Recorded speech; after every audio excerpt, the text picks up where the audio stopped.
আজকে সকল গাজার মুসলিম মুসলমানদের সাথে সংহতি প্রকাশ করবার লক্ষ্যে সকল জালেম এবং জুলুমের বিরুদ্ধে অবস্থান জানাবার জন্য আমরা এখানে একত্রিত হয়েছি।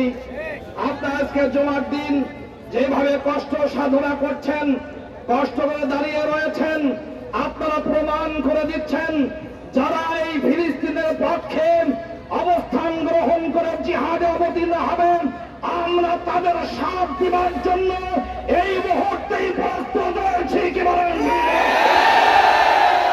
আজকে আমাদের কথা দায়িত্বহীন কণ্ঠে ঘোষণা করতে হবে, শুধু মুখের জমা খরচ দিলেই হবে না, বরং আমাদের ট্রেনিং নিয়ে এমন সব আত্মসরণ এদেশের মুক্তিযোদ্ধারা মুজাহিদরা ইসরায়েলের বিপক্ষে ফিলিস্তিনকে উদ্ধার করবার জন্য তখন যেভাবে শরীক হয়েছিলেন, আবারও ওই মুসলিম মুসলমানদের উদ্ধার করবার জন্য, বাইতুল মুকাদ্দাসকে স্বাধীন করবার জন্য, ওই ইসরায়েলের পর্বত রুখে দেবার জন্য এখনই প্রস্তুতি গ্রহণ করতে হবে। কি বলেন?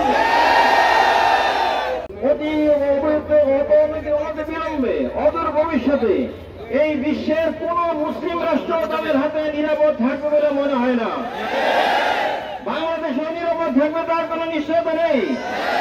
আরব কান্ট্রিগুলো নিরাপদ থাকবে এই বর্বর হায়নাদের হাত থেকে তার কোন নিরাপদ নেই। এই জন্য সারা বিশ্বের মুসলমানদের উপর আমার একমত এক কথা যে আমরা সবাই একমত হয়ে এই হায়নাদের বিরুদ্ধে এখনই আমাদের সোচ্চার হইতে হবে এবং শেষ রাত্রে আল্লাহর দরবারে চোখের পানি ফেলে তাদের বিরুদ্ধে আল্লাহর কাছে দোয়া করতে হবে। আল্লাহ রাব্বুল আলামিন আমাদের সকলকে তৌফিক দান করুন।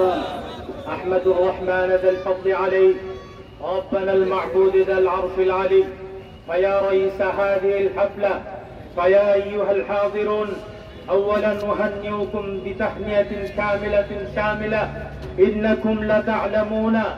إنكم لتعلمون السبب اجتماعنا هذا المكان. إخواني في الله، كلام واحد إن أرض فلسطين للمسلمين.